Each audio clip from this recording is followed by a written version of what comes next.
Hello everyone. ಹಿಸ್ಟ್ರಿಯನ್ನು discuss ಮಾಡ್ತಾ ಇದ್ದೇವೆ. Foreign travellers ಬಗ್ಗೆ ಸ್ಟಾರ್ಟ್ ಮಾಡಿದ್ವಿ ಅಲ್ವಾ? ಸೊ ಅವರಲ್ಲಿ ಮುಖ್ಯವಾದವರು ಮುಂದೆ ಬರೋರು ನೋಡ್ತಾ ಹೋಗಿ. ಅರಬ್ ಪ್ರಯಾಣಿಕರು, ಅರಬ್ ಟ್ರಾವೆಲರ್ಸ್, ಅವರ ಬಗ್ಗೆ ನೋಡ್ತಾ ಹೋಗೋಣ. ಸುಮಾರು ಕ್ರಿಸ್ತ ಶಕ 9ನೇ ಶತಮಾನದಿಂದ 11ನೇ ಶತಮಾನದ ಒಂದು ಅವಧಿಯಲ್ಲಿ ಭಾರತಕ್ಕೆ ಭೇಟಿ ನೀಡಿದಂತಹ ಅರಬ್ ಇತಿಹಾಸಕಾರರಲ್ಲಿ ಇಬ್ಬರು ಪ್ರಮುಖವಾದಂತಹ ವ್ಯಕ್ತಿಗಳು. ಮೊದಲನೆಯದು ಸುಲೇಮಾನ್ ಅಂತ. ಇವರು ಸುಲೇಮಾನ್ ಅಲ್ ತಾಜೀರ್ ಅಂತ ಸಹ ಇದೆ ಇವರ ಹೆಸರು. ಇವರು ಬರೋದು ಯಾವಾಗ ಅಂತಂದರೆ ಕ್ರಿಸ್ತಶಕ 9ನೇ ಶತಮಾನದ ಮಧ್ಯಭಾಗದಲ್ಲಿ. ಅರಬ್ ದೇಶದ ವರ್ತಕರು ಮತ್ತು ಪ್ರವಾಸಿಗರು ಇವರು. ಸೊ ಇವರು ತಮ್ಮ ಕೃತಿಯಲ್ಲಿ ಅವರು ಬಂದಾಗ ಭಾರತದ ರಾಷ್ಟ್ರಕೂಟ ಸಾಮ್ರಾಜ್ಯ ಹೇಗಿತ್ತು ಅನ್ನೋದನ್ನು ವರ್ಣಿಸಿದ್ದಾರೆ. ಸೊ ಆಗಿನ ರಾಷ್ಟ್ರಕೂಟರ ಸಾಮ್ರಾಜ್ಯ ಜಗತ್ತಿನ 4 ಅತ್ಯಂತ ಶ್ರೇಷ್ಠ ಮತ್ತು ಶಕ್ತಿಶಾಲಿ ಸಾಮ್ರಾಜ್ಯಗಳಲ್ಲಿ ಒಂದು ಅಂತ ಅವರು ಮುಕ್ತ ಕಂಠದಿಂದ ಹೊಗಳ್ತಾರೆ. ಅಂದರೆ ಆವಾಗ ಬೇರೆ ಬೇರೆ ಬಾಗ್ದಾದ್ನಲ್ಲಿ ಖಲೀಫರಿದ್ದರು, ಚೀನಾದ ಚಕ್ರವರ್ತಿ, ಕಾನ್ಸ್ಟಾಂಟಿನೋಪಲ್ನ ರಾಜರು. ಸೊ ಇವರೆಲ್ಲರ ಜೊತೆ ಕಂಪ್ಯಾರಿಟಿವ್ ಆಗಿ ಅನಾಲಿಸಿಸ್ ಮಾಡ್ತಾ ಇದ್ದಾರೆ. ಅಮೋಘವರ್ಷ ನರಪತುಂಗ ಅದ್ಭುತವಾದಂತಹ ಒಬ್ಬ ದೊರೆ ಅಂತ ಅವರು ಬಣ್ಣಿಸಿದ್ದಾರೆ. ಅದರ ಜೊತೆ ರಾಷ್ಟ್ರಕೂಟರ ಸೈನ್ಯದಲ್ಲಿ ಆನೆ ಎಷ್ಟು ಅದ್ಭುತವಾಗಿತ್ತು, ಅವರ ದಂಡು ಎಷ್ಟಿತ್ತು ಆನೆಗಳದ್ದು, ಅದರ ಭದ್ರತೆಯ ವ್ಯವಸ್ಥೆ ಯಾವ ರೀತಿ ಇತ್ತು ಅನ್ನೋದೆಲ್ಲ ಇವರು ವರ್ಣಿಸಿದ್ದಾರೆ. ಮೊದಲನೇವರು ಯಾರು? ಸುಲೇಮಾನ್. ಬರೋದು ಯಾವಾಗ? 9ನೇ ಶತಮಾನದ ಮಧ್ಯಭಾಗ. ರಾಷ್ಟ್ರಕೂಟರ ಸಾಮ್ರಾಜ್ಯ ವರ್ಣನೆ ಮಾಡಿದ್ದಾರೆ. ಇನ್ನೊಬ್ಬರು ಅಲ್ ಬೆರೋನಿ, ಮತ್ತು ಅವರದ್ದು ಕಿತಾಬ್ ಅಲ್ ಹಿಂದ್ ಅಂತ ಹೇಳ್ತಾರೆ. ಇವರು ಬರುವಂಥ ಒಂದು ಅವಧಿ 11ನೇ ಶತಮಾನದ ಆರಂಭ. ಮೊಹಮ್ಮದ್ ಗಜನಿಯ ಜೊತೆಯಲ್ಲಿ ಭಾರತಕ್ಕೆ ಬಂದರು. ಅರಬ್ ಪಂಡಿತ ಇವರು. ಬರೀ ಪ್ರವಾಸಿಗರು ಮಾತ್ರ ಅಲ್ಲ, ಮಹಾನ್ ವಿಜ್ಞಾನಿ, ಖಗೋಳಶಾಸ್ತ್ರಜ್ಞ, ಗಣಿತಜ್ಞ, ಮತ್ತು ಭಾರತದಲ್ಲೇ ಸಂಸ್ಕೃತ ಭಾಷೆಯನ್ನು ಕಲಿತು ಉಪನಿಷತ್ತು, ಭಗವದ್ಗೀತೆ, ಪತಂಜಲಿಯ ಯೋಗ ಸೂತ್ರಗಳನ್ನು ಆಳವಾಗಿ ಅಧ್ಯಯನ ಮಾಡ್ತಾರೆ. ಯಾವ ರೀತಿಯಾದಂಥ ಒಂದು ಜ್ಞಾನದ ದಾಹ ಇರಬಹುದು. ಅದಾದಮೇಲೆ ಇವರು ಕಿತಾಬ್ ಅಲ್ ಹಿಂದ್, ಭಾರತದ ಇತಿಹಾಸ ಅಂತ ಹೇಳ್ತೇವೆ, ಮತ್ತು ಅಥವಾ ತಹಕೀಕ್ ಇ ಹಿಂದ್ ಅನ್ನುವಂಥ ಗ್ರಂಥ ಈಗ ಮೇನ್ಸಿಗೆ ಮತ್ತು ಪ್ರಿಲಿಮ್ಸಿಗೆ ಎರಡೂ ಕಡೆ ಇಂಪಾರ್ಟೆಂಟು. ಆಗಿನ ಕಾಲದ ಚರಿತ್ರೆಯ ಆಧಾರವಾಗಿ ನಾವು ಬಳಸ್ಕೊಳ್ತೇವೆ. ಮತ್ತು ಅದರಲ್ಲಿ ಆಗಿನ ಕಾಲದಲ್ಲಿ ಬ್ರಾಹ್ಮಣರ ಬೌದ್ಧಿಕ ಪ್ರಾಬಲ್ಯ ಇರಬಹುದು, ಜ್ಯೋತಿಷ್ಯದ ಮೇಲಿದ್ದ ನಂಬಿಕೆ, ಸಮಾಜದ ಜಾತಿ ಪದ್ಧತಿ, ಎಲ್ಲವನ್ನ ಆಬ್ಜೆಕ್ಟಿವ್ಲಿ ಅವರು ಕ್ರಿಟಿಸೈಸ್ ಮಾಡ್ತಾರೆ, ಅಂತಂದರೆ ಅದನ್ನು ವಿಮರ್ಶೆ ಮಾಡ್ತಾರೆ. ಅದರ ಜೊತೆ ಭಾರತೀಯರ ವೈಜ್ಞಾನಿಕ ಮನೋಭಾವದ ಬಗ್ಗೆ ಬರೀತಾ ಇವರೇನು ಹೇಳ್ತಾರೆ ಅಂತಂದರೆ, ಭಾರತೀಯರು ಹೇಗಿದ್ದಾರೆ ಅಂತಂದರೆ ತಮ್ಮ ದೇಶವೇ ಶ್ರೇಷ್ಠ, ತಮ್ಮ ರಾಜನೇ ಅತ್ಯುನ್ನತವಾದವನು, ತಮ್ಮ ಜ್ಞಾನಕ್ಕೆ ಮಿಗಿಲಾಗಿದ್ದು ಯಾವುದೂ ಇಲ್ಲ ಅಲ್ವಾ, ತಾವೇ ಎಲ್ಲ ಶ್ರೇಷ್ಠರು ಅನ್ನುವಂಥ ಕೂಪ ಮಂಡೂಕತನ, ಐಸೋಲೇಷನಿಸ್ಟ್ ಆ್ಯಟಿಟ್ಯೂಡ್. ಬಾವಿಯೊಳಗಿರುವ ಕಪ್ಪೆಗೆ ಬಾವಿ ಬಿಟ್ಟು ಮತ್ತೇನು ಗೊತ್ತಿರೋದಿಲ್ಲ. ಅದೇ ರೀತಿ ಭಾರತೀಯರಿಗೂ ಆ ಒಂದು ಮನಸ್ಥಿತಿ ಇದೆ ಅಂತ ಇವರು ತಮ್ಮ ಗ್ರಂಥಗಳಲ್ಲಿ ಹೇಳ್ತಾರೆ, ತಮ್ಮ ಪುಸ್ತಕದಲ್ಲಿ.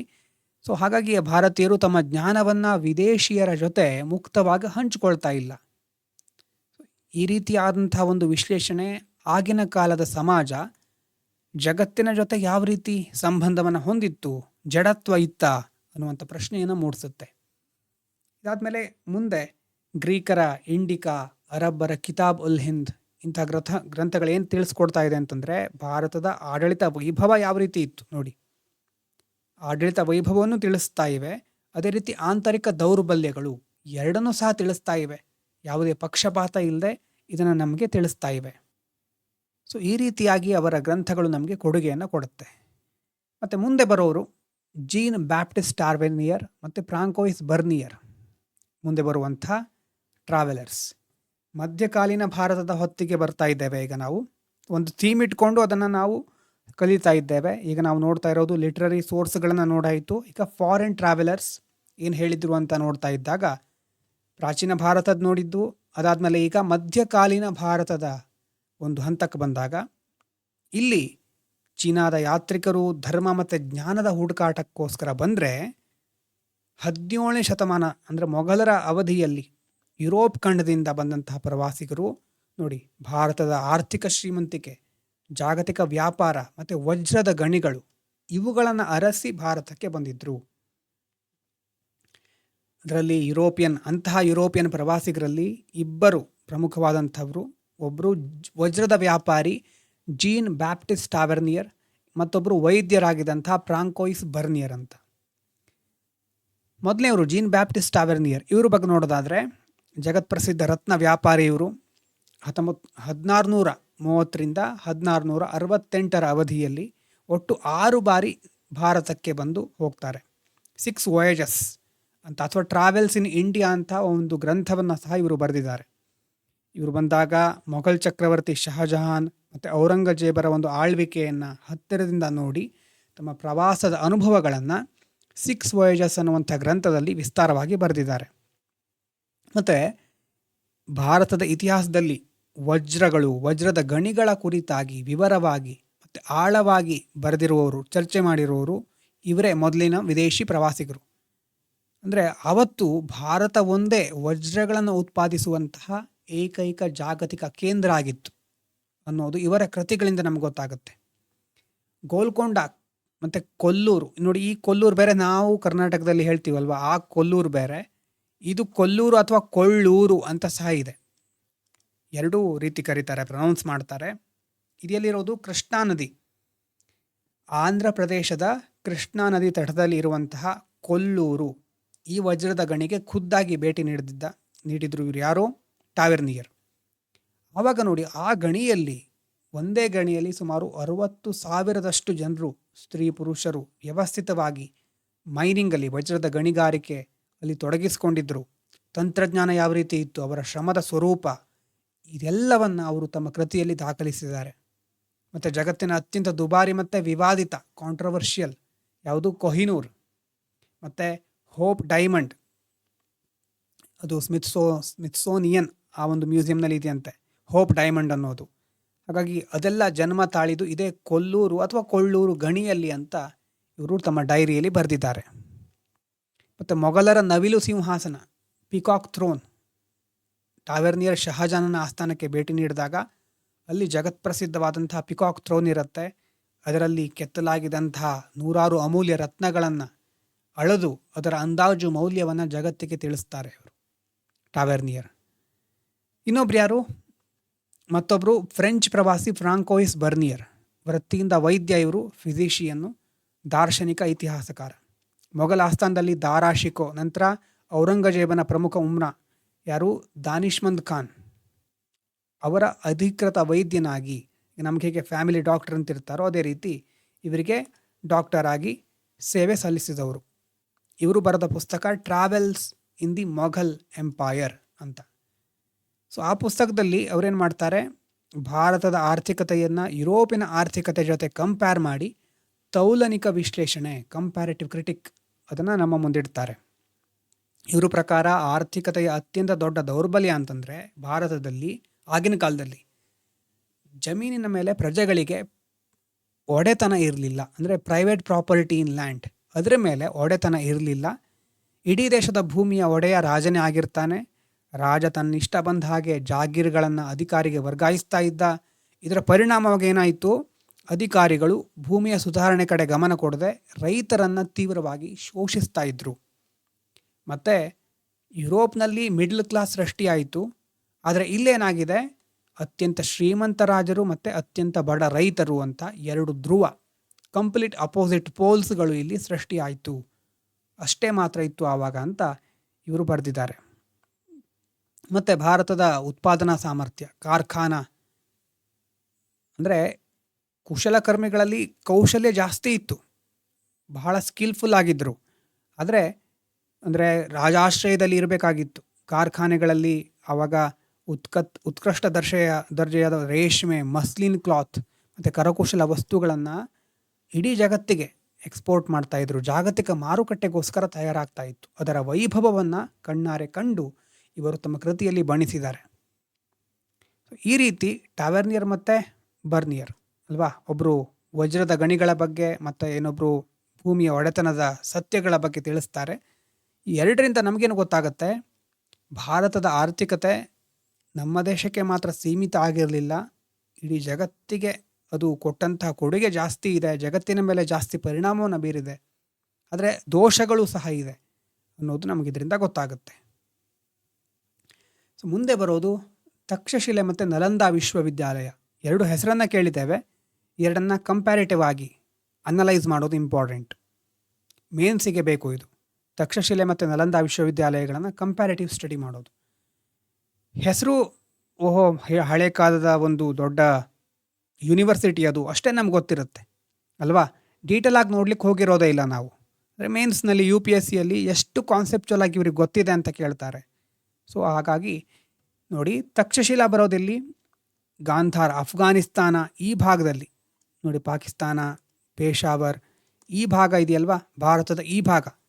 ಎಕ್ಸಾಕ್ಟ್ ಪೊಸಿಷನ್ ನೆನಪಿಲ್ಲದೆ ಇದ್ದರೂ ಈ ಥರ ಪ್ರಶ್ನೆಗಳು ಬಂದಾಗ ಕಂಪ್ಯಾರಿಟಿವ್ ಸ್ಟಡಿ ಮಾಡಬೇಕಾದ್ರೆ ಯಾವತ್ತೂ ಚಿಕ್ಕದಾಗಿ ಒಂದು ನಕಾಶೆ ಹಾಕಿ ಎಕ್ಸಾಮ್ನಲ್ಲಿ ಈ ರೀತಿ ಭಾರತವನ್ನು ಬಿಡಿಸಿ, ಇಲ್ಲಿ ತಕ್ಷಶಿಲೆ ಇಲ್ಲೊಂದು ಪಾಯಿಂಟ್ ಹಾಕೋದು. ಆಮೇಲೆ ಇಲ್ಲಿ ನಳಂದ ಬರೋದಲ್ಲಿ ನೋಡಿ, ಇಲ್ಲಿ ಬಿಹಾರ್, ಈ ಕಡೆ ವಿಕ್ರಮಶಿಲಾ ಅಂತಿದೆ, ಅದು ಇಂಪಾರ್ಟೆಂಟೇ. ಆದರೆ ಇಲ್ಲಿ ಎರಡನ್ನು ಕನ್ಸಿಡರ್ ಮಾಡ್ತಾ ಇದ್ದೇವೆ, ಪಾಟಲಿಪುತ್ರ. ಸೊ ಒಂದು ಈ ಭಾಗದಲ್ಲಿ ಬರುತ್ತೆ, ಇನ್ನೊಂದು ಮತ್ತೊಂದು ಕಡೆ. ಇಲ್ಲಿ ಒಂದು ನಿಮಿಷ, ವರ್ಕ್ ಆಗ್ತಾ ಇಲ್ಲ, ಪರವಾಗಿಲ್ಲ, ನಿಮ್ಗೆ ಅರ್ಥ ಆಗಿರ್ಬೋದು. ಎಸ್, ಇಲ್ಲಿ ನೋಡಿ, ಇಲ್ಲಿ ಬರೋದು ತಕ್ಷಶಿಲ, ಇಲ್ಲಿ ಬರೋದು ನಲಂದ. ಎರಡೂ ರೀಜನ್ಗಳು ಎಲ್ಲೆಲ್ಲಿ ಬರುತ್ತೆ ಅಂತ ಒಂದು ಐಡಿಯಾ ಇರಬೇಕು. ನೀವು ಎಕ್ಸಾಮ್ನಲ್ಲೂ ಯಾವತ್ತೂ ಸ್ಪೆಸಿಫಿಕ್ಕಾಗಿ ಇಲ್ಲೇ ಬರುತ್ತೆ ಅಂತ ಅಷ್ಟು ಡೀಟೇಲಾಗಿ ಬರಲಿಕ್ಕೆ ಆಗೋದಿಲ್ಲ. ಮೇನ್ಸಲ್ಲಿ ಟೈಮು ಸ್ಪೇಸು ಎರಡೂ ಕಡಿಮೆ ಇರುತ್ತೆ. ಪಕ್ಕದಲ್ಲಿ ನೋಡಿದ ತಕ್ಷಣ ಇವ್ಯಾಲ್ಯುವೇಟರ್ಗೆ ಇವರಿಗೆ ಜಿಯೋಗ್ರಾಫಿಕಲ್ ರೀಜನಿನ ಕಲ್ಪನೆ ಸಹ ಇದೆ ಅಂತ ಗೊತ್ತಾಗಬೇಕು. ಸೊ ಈ ರೀತಿ ಒಂದು ಮ್ಯಾಪ್ ಇರಬೇಕು. ಕಂಪ್ಯಾರಿಟಿವ್ ಸ್ಟಡಿ ಮಾಡಬೇಕಾದ್ರೆ ಒಂದು ಕಾಲಮ್, ಬೇರೆ ಸಬ್ಜೆಕ್ಟಲ್ಲಾದರೆ ಕಾಲಮ್ಮು, ಹಿಸ್ಟ್ರಿ ಜಿಯೋಗ್ರಾಫಿಲಾದರೆ ಏನಾದರೂ ಒಂದು ಡಯಾಗ್ರಾಮು ಇರಲೇಬೇಕು. ಸೊ ಹಾಗಾಗಿ ನಾವಿಲ್ಲಿ ನೋಡ್ತಾ ಇರೋದು ಜಗತ್ತಿಗೆ ಆವಾಗ ವಿಶ್ವಗುರು ಆಗಿತ್ತು ಭಾರತ. ಇವತ್ತೇನು ವಿಶ್ವಗುರು ಅಂತ ನಾವು ಹೇಳ್ತಾ ಇರ್ತೇವೆ, ಆಗ ಜಗತ್ತಿಗೆ ಜ್ಞಾನದ ಬೆಳಕನ್ನು ಹರಿಸಿದಂತಹ ವಿಶ್ವಗುರು ಆಗಿತ್ತು ಭಾರತ. ಸೊ ಆವಾಗ ಎರಡು ಪ್ರಮುಖವಾದಂತಹ ಶಿಕ್ಷಣ ಕೇಂದ್ರಗಳಿತ್ತು. ಒಂದು ವಾಯುವ್ಯ ಗಡಿಯಲ್ಲಿರುವಂತಹ ತಕ್ಷಶಿಲೆ, ಮತ್ತೊಂದು ಪೂರ್ವ ಭಾರತದ ಮಗಧದ ಬಯಲಿನಲ್ಲಿ ಇರುವಂತಹ ನಲಂದ. ನೋಡಿ, ತಕ್ಷಶಿಲೆಯ ಬಗ್ಗೆ ನೋಡ್ತಾ ಹೋದರೆ ಪಾಕಿಸ್ತಾನದ ರಾವಲ್ಪಿಂಡಿ ಆ ಒಂದು ಭಾಗದಲ್ಲಿ, ಅಫ್ಘಾನಿಸ್ತಾನ, ಗಾಂಧಾರ ಆ ರೀಜನ್ನಲ್ಲಿ ಬರೋದು. ಇದಿರುವಂಥ ಒಂದು ಕಾಲಮಾನ 6ನೇ ಶತಮಾನದಿಂದ, ಕ್ರಿಸ್ತಪೂರ್ವ 6ನೇ ಶತಮಾನದಿಂದ 5ನೇ ಶತಮಾನದವರೆಗೆ ತುಂಬ ದೊಡ್ಡ ಮಟ್ಟದಲ್ಲಿ ಇದು ಹೆಸರನ್ನು ಪಡ್ಕೊಳ್ಳುತ್ತೆ. ಮತ್ತು ಇದರ ಮೇಲ್ಗಡೆ ಸಿಲ್ಕ್ ರೂಟ್ ಇದೆ. ಈ ತಕ್ಷಶಿಲಾ ಯೂನಿವರ್ಸಿಟಿ ಮೇಲ್ಗಡೆ ಅಂತಂದರೆ ಅಲ್ಲಿ ಕನೆಕ್ಟ್ ಆಗುತ್ತೆ. ಉತ್ತರಾಪಥ, ನಾರ್ದರ್ನ್ ಹೈವೇ ಅಂತ ಹೇಳ್ತೇವೆ, ಮತ್ತು ಸಿಲ್ಕ್ ರೋಡ್, ಅದೆಲ್ಲ ಸಂಧಿಸುವಂಥ ಪ್ರಮುಖ ಭೌಗೋಳಿಕ ಗಡಿಯಲ್ಲಿ ತಕ್ಷಶಿಲೆ ಇರೋದ್ರಿಂದ ಜಗತ್ತಿನ ಮೂಲೆ ಮೂಲೆಗಳಿಂದ ವಿದ್ಯಾರ್ಥಿಗಳು ಇಲ್ಲಿಗೆ ಬರ್ತಾ ಇದ್ರು. ಪರ್ಷಿಯನ್ಸು, ಗ್ರೀಕರು, ಕುಶಾನರು, ಶಕರು, ಅವರು ಮುಂದೆ ಆಕ್ರಮಣ ಮಾಡಲಿಕ್ಕೆ ಸಹ ಈ ಜಾಗ ಸಾಕ್ಷಿಯಾಗುತ್ತೆ.